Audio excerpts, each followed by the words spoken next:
Hello, everybody. My name is Gerard Turbide. I'm the Vice President for Enrollment Services at Wells College. It gives me great pleasure to say to you, welcome. Welcome to Wells College. New students, congratulations. You have worked so hard and come so far. This is your time. It's your moment, the beginning of your bright future. And as amazing as that is, this is just not just about you. This is about the world and making the world a better place. It's about the contributions you'll make to our global community. Parents, guardians, family members who've joined us, I want to say congratulations to you as well. You too are becoming part of the Wells family, and we welcome you. Our new students are here, we know, due in part to your support, your encouragement, and you were, of course, their first teachers. Congratulations on your decision to attend Wells. You've chosen to join a very special community of learners with a timeless mission. Wells College teaches you to think critically, reason wisely, and act humanely as you cultivate your meaningful life. I am in love with Wells College's mission. It is simple but elegant, and it is powerful, and in today's world, now more than ever, essential. There's so much chatter out there right now about whether colleges are going to survive this pandemic. Of course we will. And I just want to share with you just a little perspective.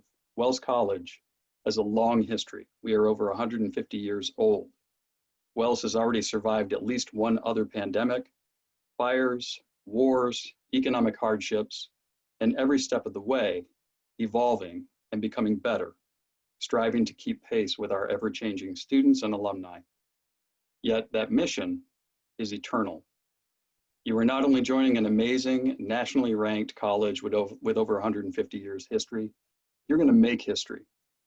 This will be an extraordinary year, and every one of you will play an important part.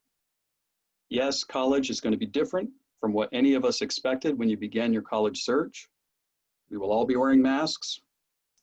We will engage in an educational experience that combines traditional face-to-face learning with digital and remote modes of delivery. And yes, of course, we will be practicing social distancing in the classrooms and in the dining hall. There will be plexiglass, there will be tape on the floor, there will be signs throughout campus reminding you of your responsibilities. We're going to limit our travel, we're going to limit our visitors, we're going to answer daily questions, screening questions on a mobile app. We'll wash our hands frequently and we'll carry hand sanitizer. And above all, we will support one another, we will care for one another, and we will respect one another. We are going to uphold the Wells College Honor Code.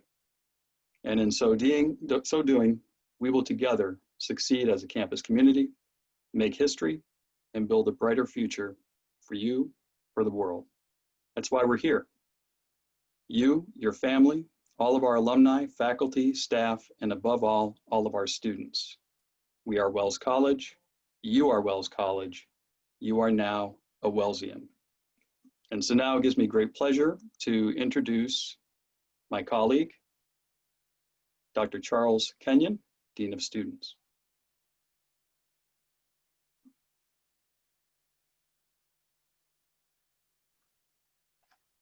Thank you, Gerard.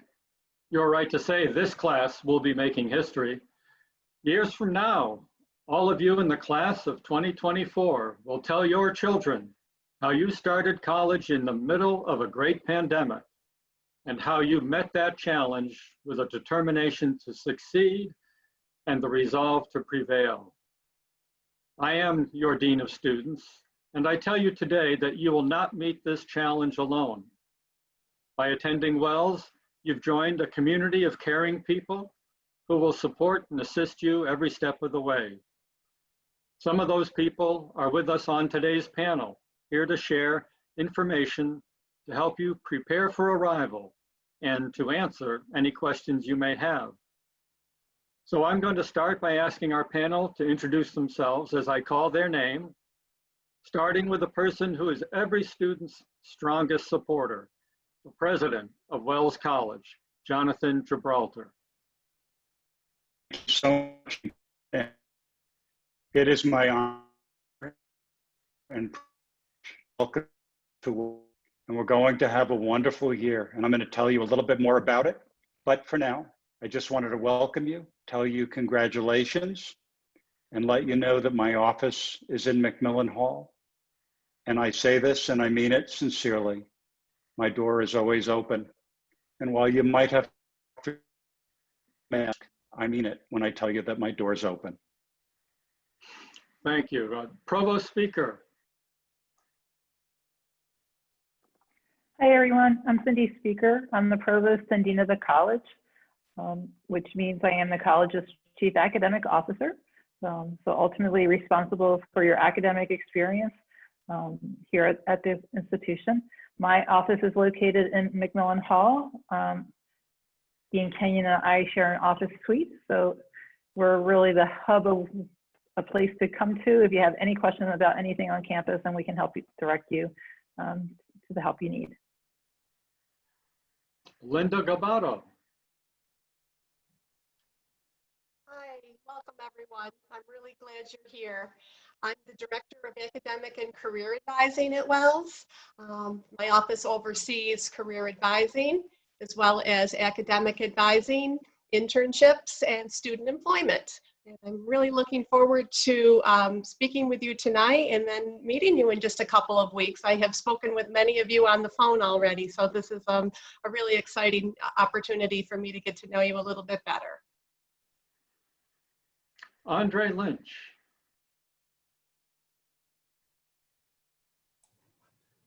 Hello there, everyone. My name is Andre Lynch. I am your coordinator for student equity and inclusion initiatives. My pronouns are he, him, his. And what you need to know about my office is that a few things. I run our bias incidents response team. I also do a bunch of programming so folks can learn about different heritage and increase their cultural competence.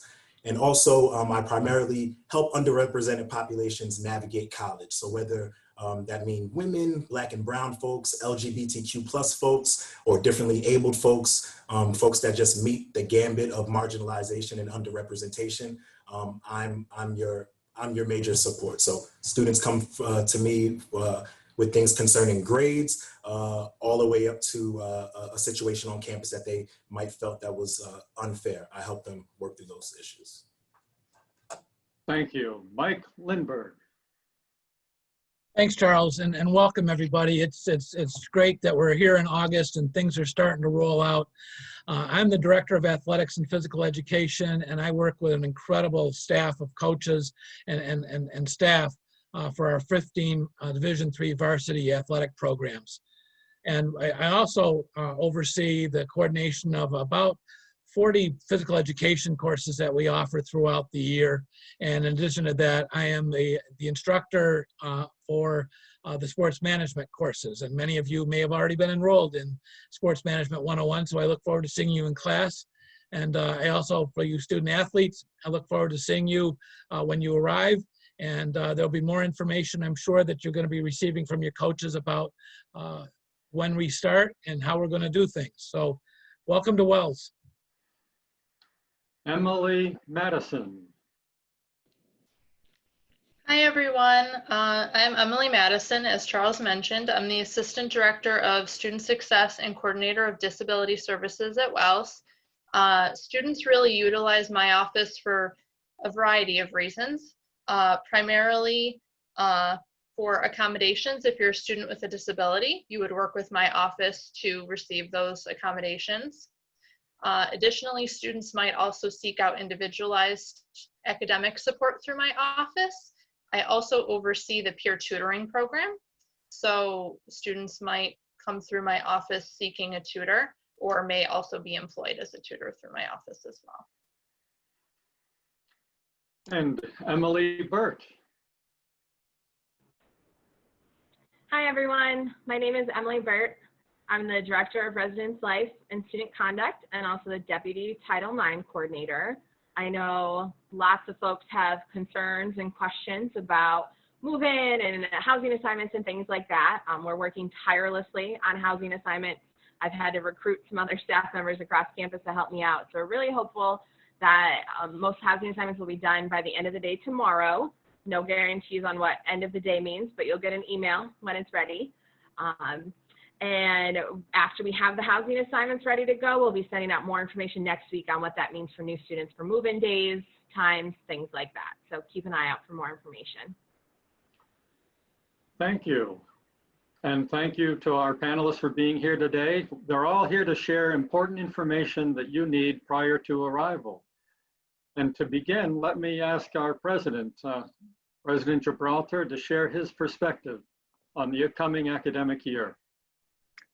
Thank you again, Dean Kenyon. And once again, I want to welcome all of you. And I know that all of you are excited, probably looking forward to getting away from home, coming to college. What an exciting time. And we're really excited about welcoming you and making you a part of our community. And that's a really important word, that we are a community of caring people, a community that watches out for one another, a community that it exercises social responsibility each and every day. And that's what all of you are going to need when you come to Wells this year. We all need to take a breath, and we need to think about what it means to be socially responsible. And it means a lot, but this year it means even more. It means that our code of conduct, which students really take to heart, which says that students will not lie, cheat, steal, deceive, or conceal, has another aspect to it this year. And that is that students have to be responsible for everybody's health and well-being. That means, like Gerard said, you will be asked to wear masks. You will be asked to socially distance yourselves. The dining room will be different than it normally would be, but there will be adequate dining. You'll see plexiglass in our grind, in our coffee shop, and in our bookstore, and in our business offices. So many things are going to be different, but it's not going to change the nature and the heart of what Wells is all about. We're here to give you a good experience. We're here to care for you. We're here to make sure that all of your needs are going to be addressed. The main thing I want to say is that you need to talk to us, communicate with us, let us know what you're thinking. We have resources available, and we are a campus of faculty and staff who you will find readily available any time of the day or night to support you and to be there for you. And we want to say that we need you to be there for each other. We need you to be there for yourself. We're going to be communicating a lot. And so welcome to Wells. We're really happy to have you join us, to be a part of our community. You will very quickly find out what it means to be Wellsian. And yes, that is a word on our campus. I bet you can't find it in the dictionary, but there is such a word in Aurora called Wellsian. And we're so happy to have you as part of our community. Thank you very much, and I look forward to meeting you in person. Thank you, President Gibraltar. Now I want to let our audience know that the format of this program allows you to submit questions through the chat feature. We've got people working behind the scene to answer many of those questions, and I'll be asking panelists for their help throughout the program. But I know that one question that's important to everyone is just how will Wells keep me safe from the coronavirus?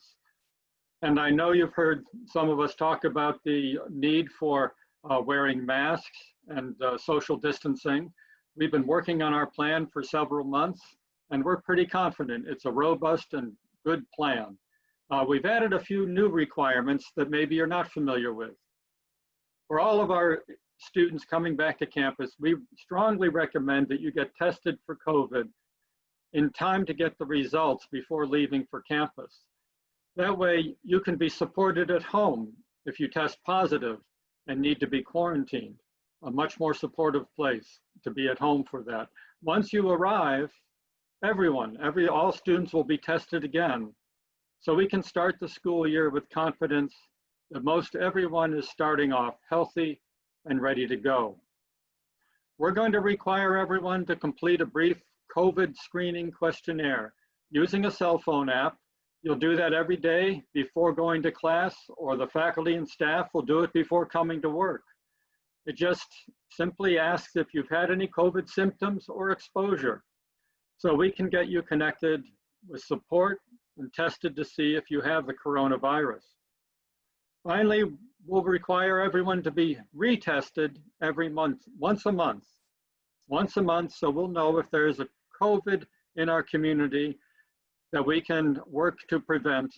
And by tracking the test results, we'll get 25% of our community every week doing once a month testing. So we'll have a good feel for where this disease might be in our community. So these are very much the same metrics you've heard reported in the news for the county or the state where you live. We'll be monitoring the health of our WELS community in much the same way. If anyone tests positive, we'll work with the Cayuga County Health Department to trace their contacts and make sure we help those contacts if they also become ill. So those are the 4 key elements of our plan to keep you safe. Prevention, using face masks, social distancing, hand washing, screening to identify anyone suspected of illness, testing to isolate and get help for those who become ill and to track the spread of COVID. And finally, contact tracing to identify possible carriers of COVID to prevent the spread. We believe these efforts will succeed, but we will need your help. We'll need you to wear the face mask, do the social distancing. We'll need you to uphold the WELS Honor Code and answer the screening questions honestly every day. And we need you to participate in the testing and fully report any contacts you have. If we do this together, we'll keep COVID contained, and that will let us focus instead on the friends you're going to make, the lessons you will learn, and the future you'll begin to create for yourself in just a few short weeks when you arrive at your new home here in Aurora, New York. So we're going to keep you safe. We're in a bubble here in Aurora. So I'm checking for some questions, but while I do that, I'm going to see if Mike Lindberg would talk a little bit about athletics. Thanks, Charles. And yes, and I noticed also in the chat that one of the questions was, do we need to bring our own masks? And I can assure you, to me, it's like we all have our hats, but we also have hats that we're going to provide you. So if you've got a special mask that you've been given at home, bring it. Okay, we're also going to be providing you with masks as well.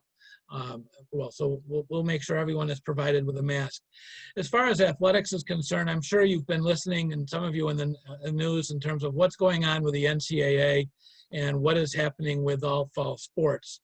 We're in Division III, and Division III across the board, all of the conferences, and actually the NCAA has announced that they will not be sponsoring any fall championships this year.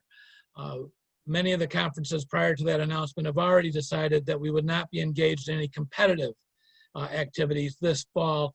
There is hope, however, and we are making plans that we may be able to provide some competition and games during the spring semester for our fall sports. So you'll have an opportunity to play.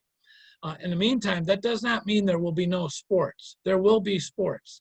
There will be fall sports. There will be practice. There will be opportunities to engage with your teammates. There will be opportunities to learn new skills, hone your skills, stay in condition, and just prepare yourself and get to know the team better and the offense and the defense, and working on all of the strategies and things of that nature.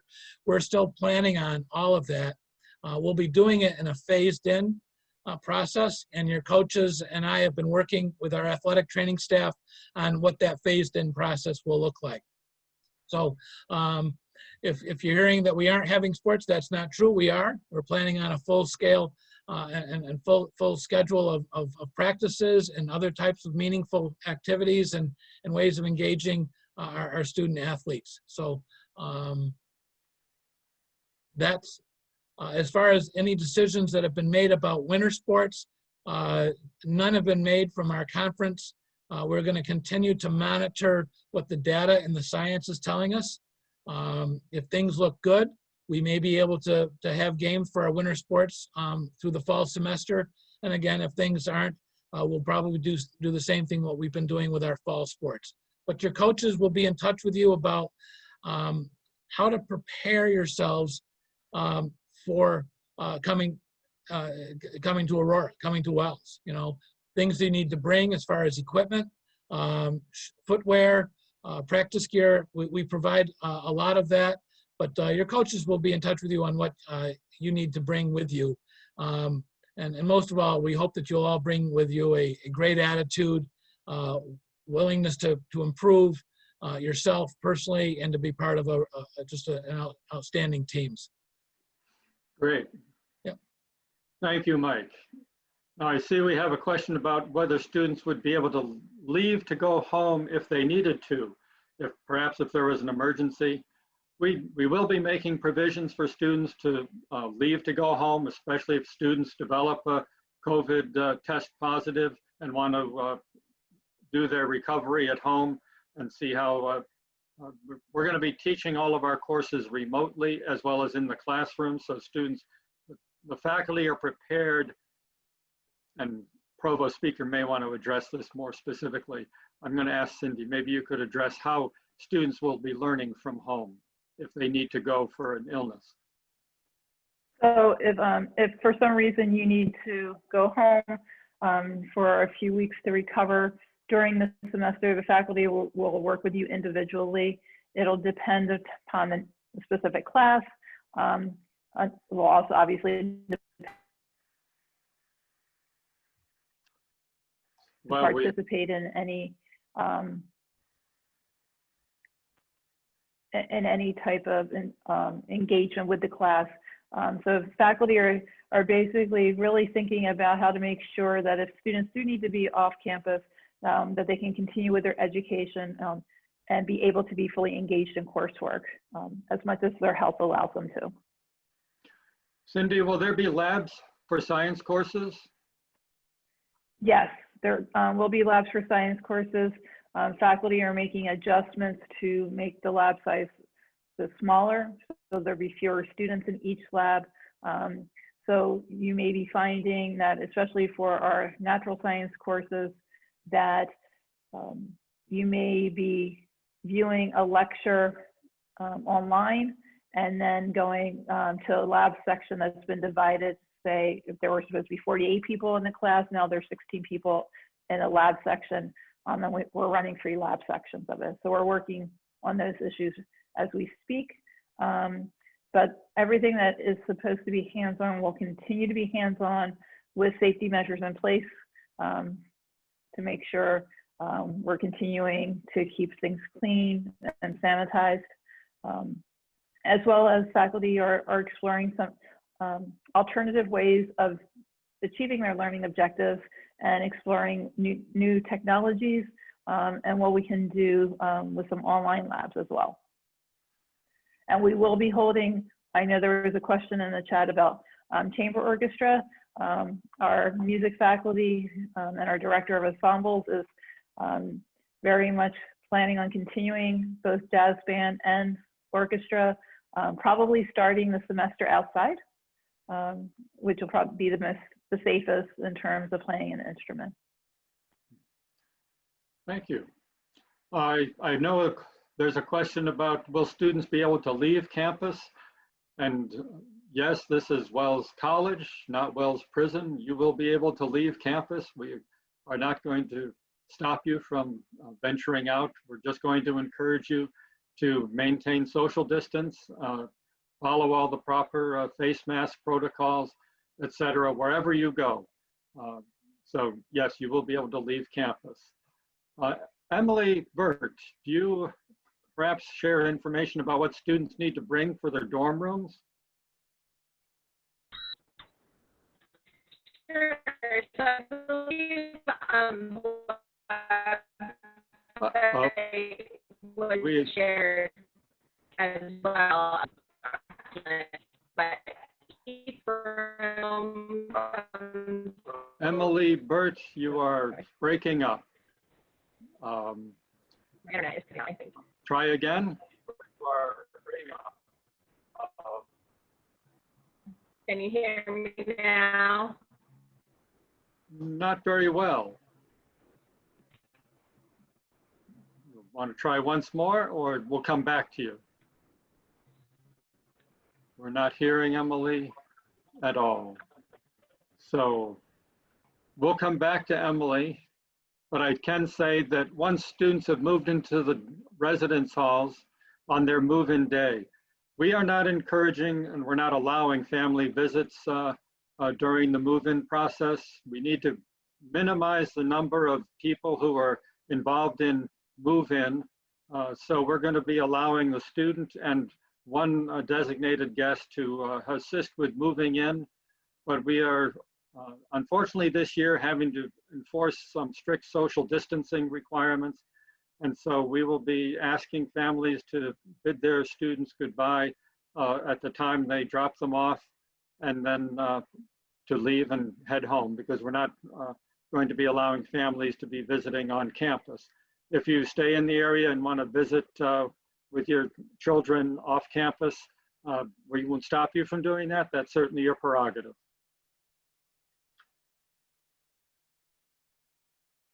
Charles, And let me mention just briefly for the question about what to bring to residence halls, what can you bring, what can't you bring? Both students and parents have been getting, or hopefully have been getting from us, a weekly email message out of the admission office. We refer to it as the Wells Wednesday messages. And so we've been sending helpful information and links. There is a web page on our site that has a comprehensive list of things to bring, things not to bring. So, you know, if you haven't looked at that, go back, check your email. And there are a lot of good resources that have been sent out to you in recent weeks. And Emily will talk in a minute about the signing up for move-in dates. That's we're planning for 2 days for new students to move in on Friday, August 21st, and Saturday, August 22nd for move-in dates. And we'll be giving options for people to pick the preferred day up to, we're trying to split it in half so we only have half the group coming at one day to, again, keep the density of people on campus as low as possible. And we do allow visitors in the lounges of the residence hall, but not in residential rooms. We're trying to keep, again, people who we are not familiar with from coming to campus, who we don't know if they are carrying any problems with COVID.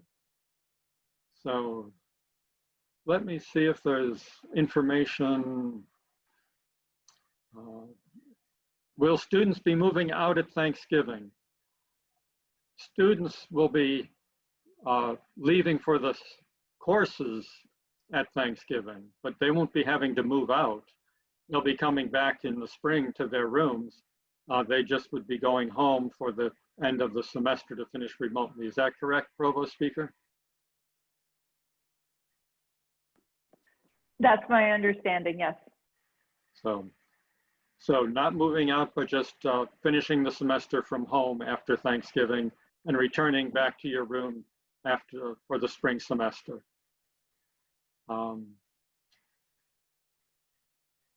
And do we have Emily Burt back? I'm not sure. Can you hear me? Briefly. Say something, Emily. I've tried to connect via different Wi-Fi. Is this better? Little bit. Try again. Say. I can just go to the chat and I can. Not working. That's not working, Emily. So there's special laundry detergent.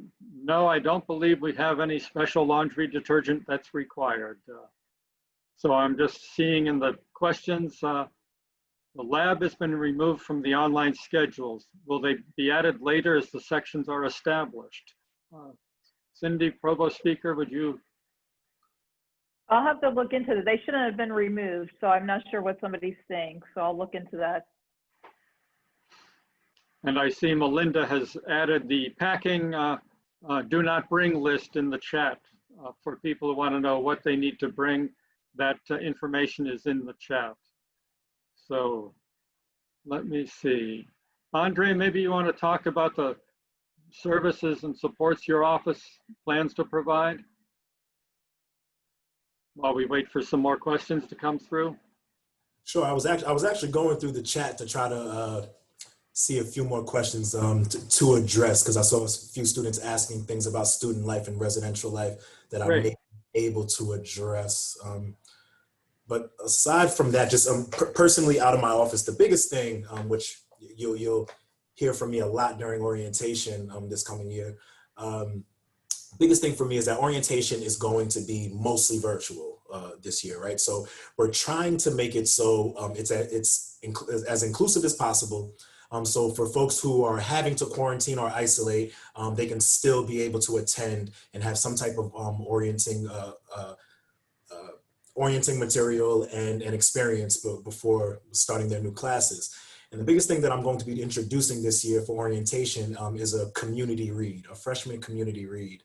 I'm not gonna tease out what the book is right now, and I'm not gonna tease out exactly what the process is going to be for the read, but it's going to be amazing. It's going to be centered around a social justice issue, a current social justice issue, and we're going to have thought-provoking and very engaging conversations and other types of programming happening throughout the semester pertaining to what this freshman read is. And the freshman read also, it won't be a mandatory thing. It'll be something that you can elect to do. So this will be students wanting to dive a little bit deeper into some of these social justice issues. Yeah, I'll give them that opportunity during virtual facilitation. So I'm super excited about that initiative coming out of my office this year, and I'm hopeful that a lot of students will be excited as well. Terrific. Thank you. I see that a question about international students, and we look forward to our international students arriving. And let me just say that out-of-state and international students will, under New York State requirements, have to quarantine for 14 days upon arrival in the state of New York. So you'll be getting notice from the state of New York about your daily quarantine requirements, and you'll be expected to spend 14 days in isolation from other people. We are providing space on campus for students to spend their time in quarantine from out of state or international students. You can spend that time in another location in New York State, but you will be expected to spend that time outside of class. If classes begin, you'll be working with your faculty individually to keep up with the courses so that nobody gets left behind if they're spending some time in the first week of school in the required New York State quarantine. So we are making provisions for our out-of-state and international students to arrive safely here on campus and get started with the start of the academic year. We don't have information. Yes. If I can just interject one thing, especially for international students, please be in touch with Charlie Harcourt in admissions in terms of recent regulations from the U.S. government in terms of ability to travel into the States and the nature of the education able to be provided. So we want to make sure that we're in compliance. So please be in touch with him so you're getting the most current up-to-date information. Great. Charles, one of the questions that I know keeps coming up pretty frequently, and I've seen it a couple of times in the chat, is the question about whether we would allow a parent to assist a student during their move-in into the residence hall, what that will look like. And yes, we will allow one guest to accompany the student to the move-in process so that they'd be able to assist in whatever help the student might need in settling up there. room, making the bed, getting the clothes in the closet and the dressers, things that are pretty normal setup processes. But we are asking only one guest to do that. And so we will, again, because of the need to try to keep the exposure of people down as much as possible through reducing the number of folks involved in the move-in process, we do want to provide that opportunity, but limit it to one guest to accompany the student. And we do provide trash cans. Hello, this is Andre Lynch speaking. I just wanted to address Patricia's question concerning, is there any arrangement for students to attend services for the Jewish holidays? I wanted to let you know, Patricia, that we do. Yes, we do have arrangements for students to be able to attend any religious sect holidays. We have partnerships with local universities and specifically with Ithaca College, with this in our local area here. Ithaca College is Hillel. So students from our campus tend to visit Ithaca College on a weekly basis to go to their Hillel services. This year, I'm not 100% sure at what Ithaca College is offering as far as allowing folks from off campus to come on their campus. Those things haven't been ironed out, but in the past, yes, we definitely have those services available, and we encourage folks to go. Even if you don't actually practice the faith, we encourage folks to just go and experience other things. Patricia, I'll be getting a harder answer for you and reaching out to you specifically to see if there are any changes in what that arrangement will look like this year with Ithaca College. Great, thank you, Andre. And I'm just seeing in the Q&A a question about being tested before going home for Thanksgiving break. The reason people will be tested, two reasons. One, they're part of the week, the group that is tested once a month. So there'll be the monthly testing for tracking our presence of COVID in the community. Or if they have reason through the screening that they have some symptoms or exposure to COVID that would require testing to see if they perhaps have the illness. Those are the only two reasons for testing. Whether you get tested before going home for Thanksgiving, you would have to have one of those two reasons be the basis for getting tested, at least through the college program at this time. So, and another question I see, helping move in, whoever the guest the student wants to bring, doesn't have to be a family member. We would just try to limit that person to one guest per student.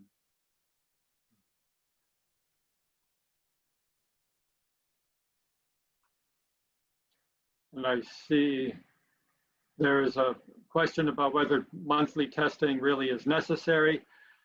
We would be doing that as a result of the recommendations from our medical partners, Cayuga Health System, for the kind of tracking of the spread of the virus in a community, that the New York State is expecting all colleges to be having a procedure in place for knowing the spread of the coronavirus within the campus community. And the procedure that has to include testing of populations within the campus. So if there was a specific reason to not be tested, we can work with you individually on what the other approach might be that we could use. So we will be flexible. Signing up for move-in. I don't know if Emily is able to answer, but we should be sending out information next week. The move-in would be either that, like I said, Friday the 21st or Saturday the 22nd for new students. So. And housing assignments for new students should be out by tomorrow, but by tomorrow afternoon, evening, you should be receiving your housing assignments. So when will we find out about student employment opportunities for work study? Who might answer that? Linda? Maybe me. A little louder, Linda. Positions will be posted very soon. I don't have an exact date, but checking the Wells College employment page is where you will find those positions posted. And once they're posted, you can go ahead and start applying for them. And I do recommend that students consider applying to multiple positions. Thank you. And let me just say, staff, faculty and staff will be tested once a month as well. They're going to be, everyone's going to be in a group for monthly testing. So yes, students won't be the only ones being tested. We're checking everybody. I'm in the Q&A. Is anyone seeing questions that I'm missing that we should try to address? I just wanted to, sorry, Provost Speaker.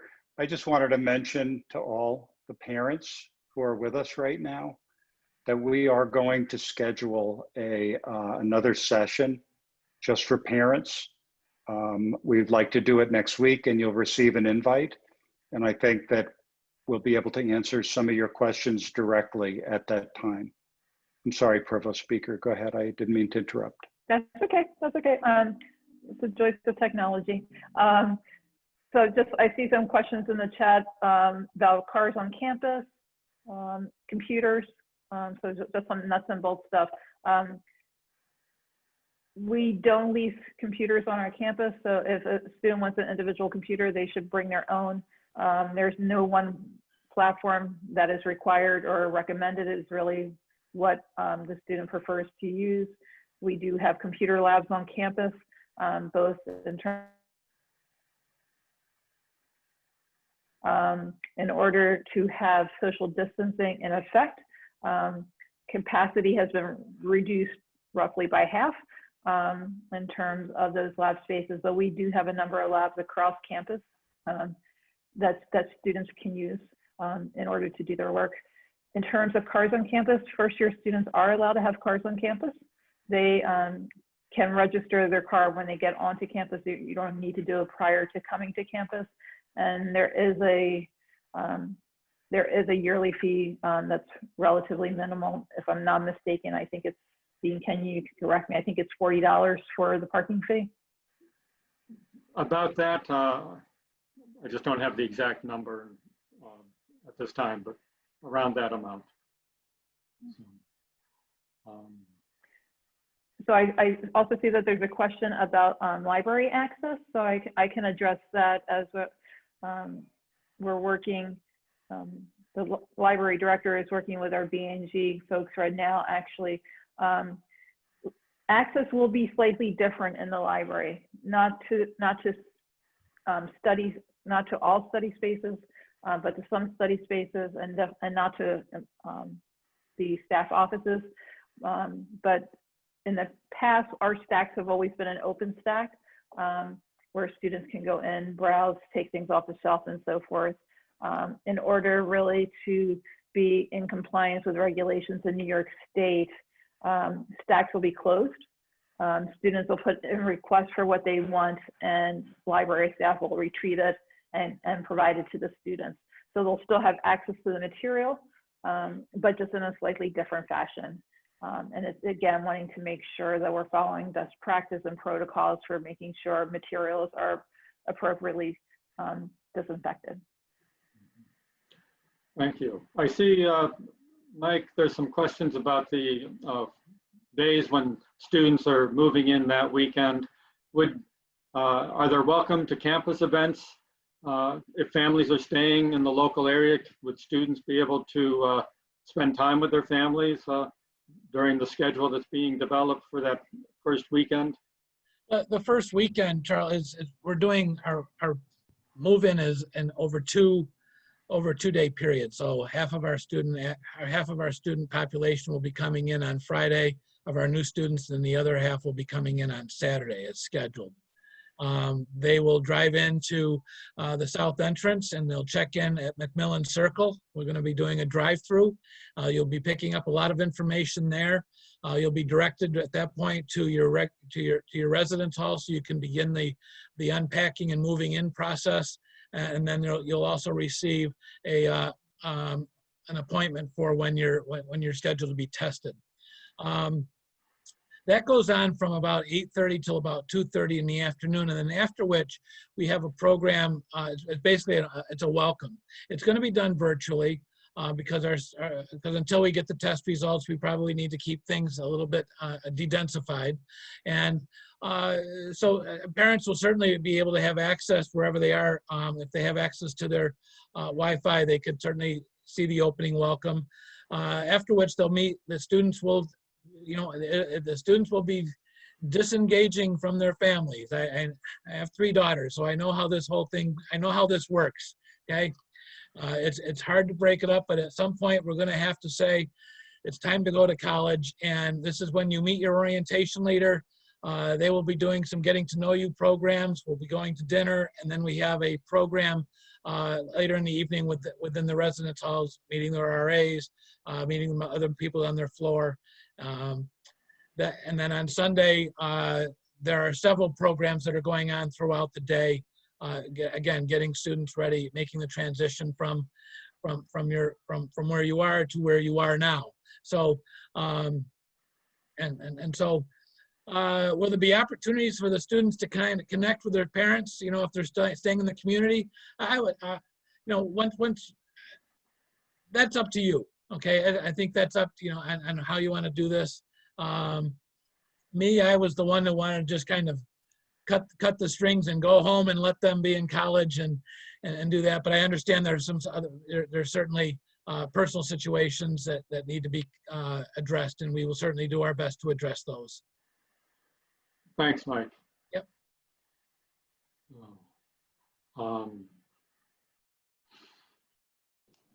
If I could jump in for a minute, Charles. I saw a lot of questions in the chat about accommodations and about students being able to learn remotely that I would just comment on.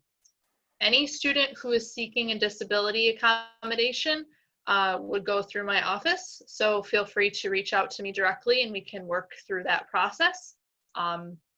The other piece about learning remotely, that's really being evaluated on a case-by-case basis by my office in conjunction with the college's policy that's really looking towards students in high-risk medical groups or who have a high-risk disability-related condition of some sort, and you would still go through my office for that.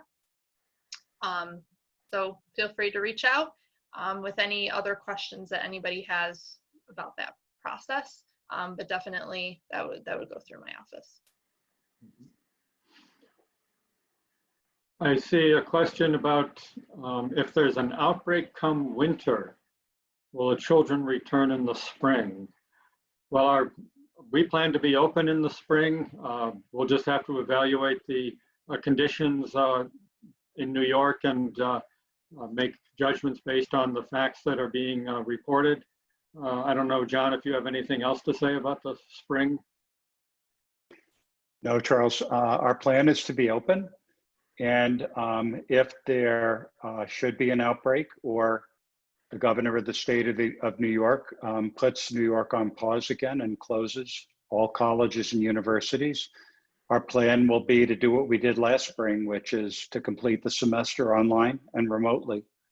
So you would connect to your classes at home, and that's how we would get through the semester. But right now, if we can keep our community safe, if you can all exercise social responsibility and take care of yourselves and one another, our plan is to be open. Our plan is to have you go home early for Thanksgiving, finish up your classes remotely, and return in the spring.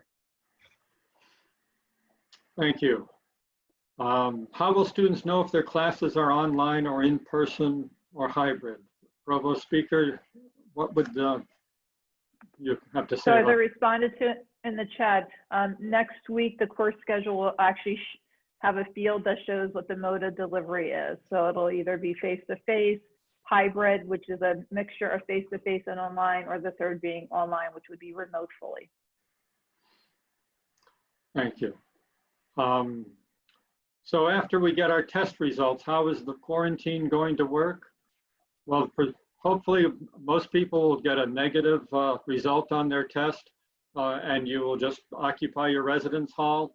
The 2 or 3 people in a residence room will be considered a family unit, and they'll be able to live life as normally as possible. We're asking folks in the residence halls to wear a mask and keep social distance outside of their residence rooms. But within their room, they're free to just be normal with their roommates as what we call a family unit. If you are testing positive, we would want you to go into our Dodge North is the residence hall we've set aside for people who test positive, and we'd be working with the Cayuga County Department of Health on what kind of process they want us to follow. It's usually about a 10 to 14 day period of isolation. You'd be getting all your meals brought to you. You'd be connecting with your classes online and remotely. And so you would be able to keep up with your studies. And we would just want you to get any medical help that you might need if you are testing positive. So we would be keeping you in close contact with you throughout that time period. Let's see. Someone's not able to. Sorry, go ahead, Charles. I was just going to mention we have some questions about access to the globe. Some folks are experiencing difficulty with that. If that's the case, please call the admission office, speak with your admissions counselor or Judy Bailey or Terry Culver, and they can help you work through that. I just want to mention this is the last week that Wells College is observing their summer hours. So the phones won't be answered tomorrow on Friday. The college will be open again on Monday to respond to phone calls. And so the question about shipping a refrigerator to the school, I know that we will be able to, students can lease a micro fridge at a pretty reasonable price.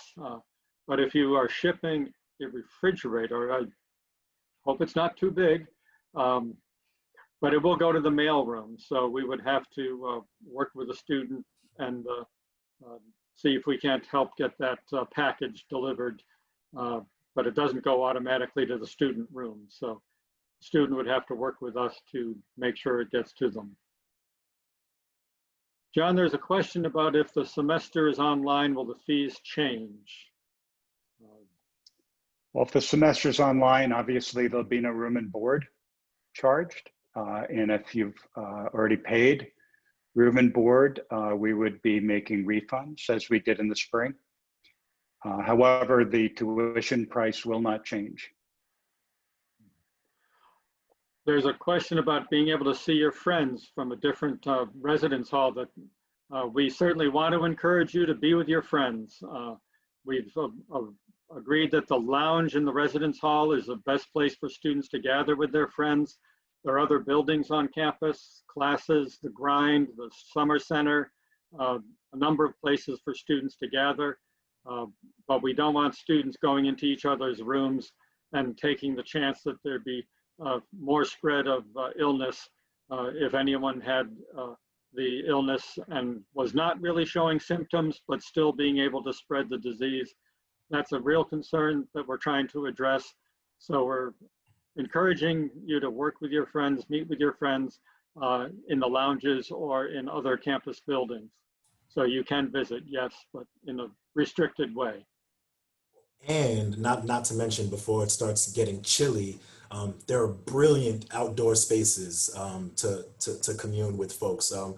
If any of you have gotten the opportunity to visit campus, you know that we have the boathouse across the street. You can, as long as you're socially distanced, 6 feet apart, you can hang out on the dock and watch a sunset with friends. You can hang out on Main Lawn.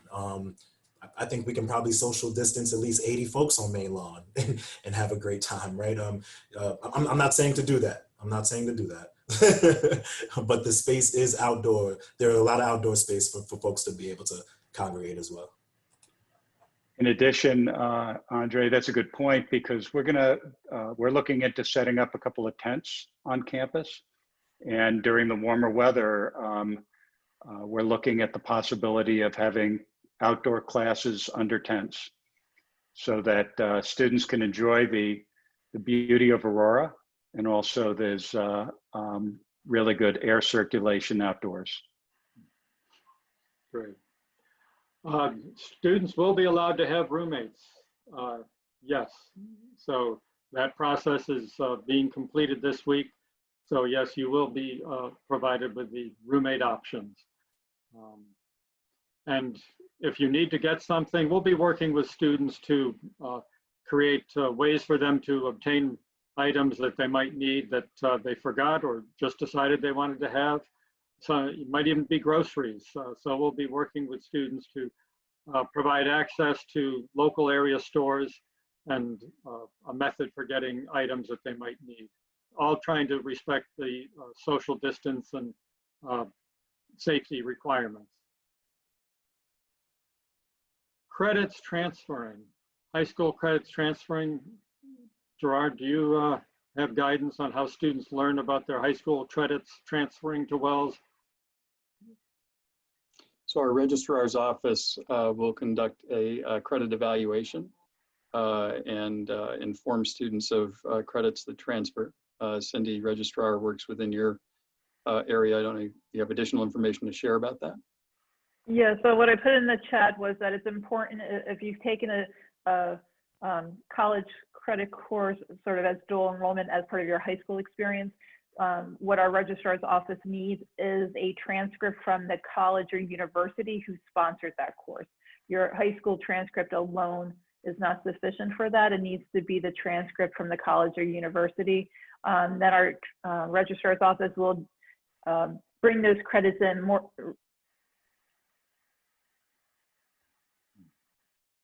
For credits. So you would see them on your transcript as coming in from the college or university that again sponsored the dual enrollment course. If you've taken the courses directly from your local community college or say a four-year institution that's nearby to you, the same process works. We need an official transcript from that organization sent to our registrar's office, and then it's evaluated and applied. We take in transfer credits for liberal arts and sciences courses for grades in which you have earned a C- or higher, and from an accredited institution. Thank you. So I'm trying to just be responsive to questions we might not have addressed. Does anyone see concerns that have come up? Charles, speaking of comprehensive responses to questions, Terry Culver has put in the chat a link to wells.edu/return to campus. And so, I mentioned the Wells Wednesday emails earlier. Then we also have this website, which is very comprehensive, has a lot of information there in terms of what to expect. All the stuff that we've been talking about really is indicated there. So, spending a bit of time fishing around that site will be very helpful to everybody.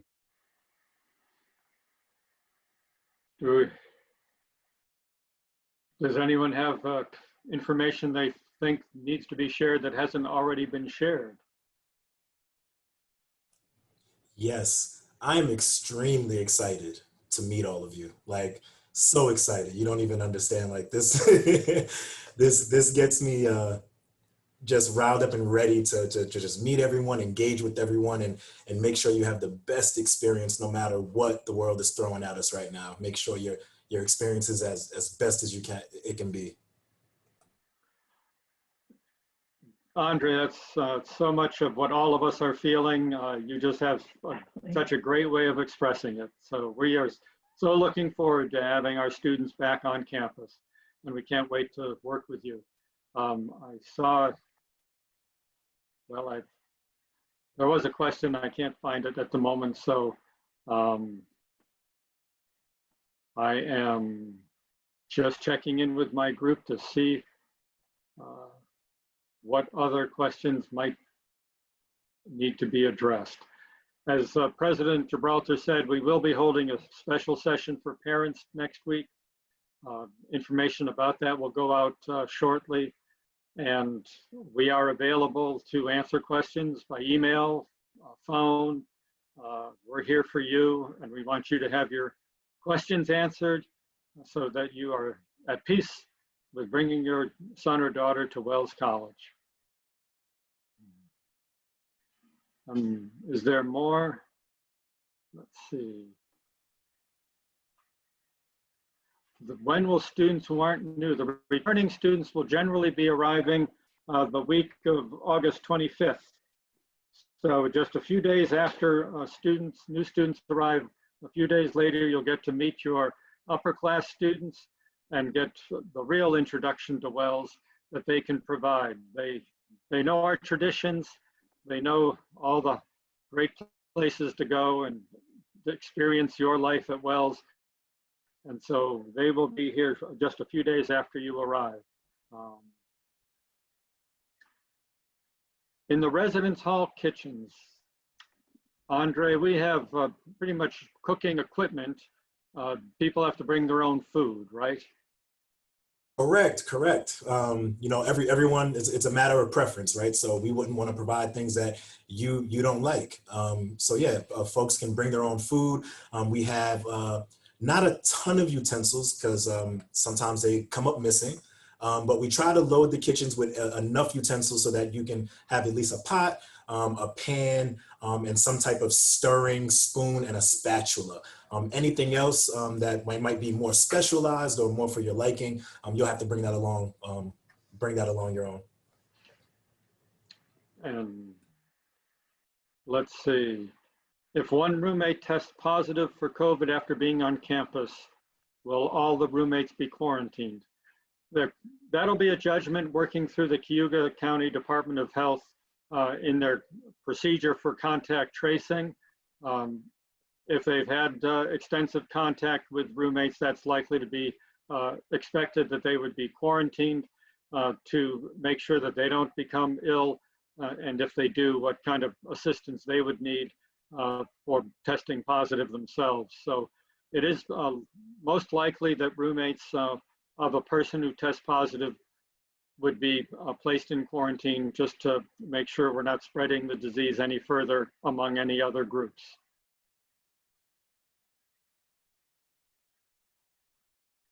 So Charles, I want to be mindful of time as well.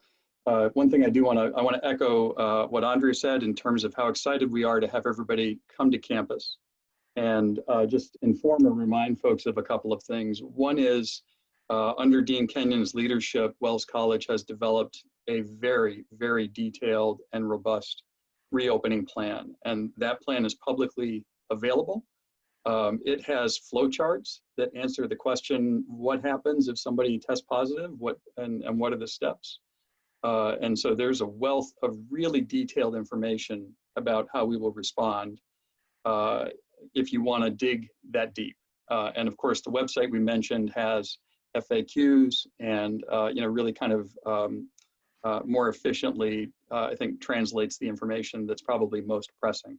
The other thing I want to say is how struck I am by how many of your questions were the usual questions that we get. How do I get my refrigerator there? All of those, can I have a car on campus? What does it cost to register the car, and so forth? We've said this before, we are here to answer your questions. And let me remind you, new students, that you have an admissions counselor that has been working with you throughout this process, and they continue to be your advocate and your connection to Wells College.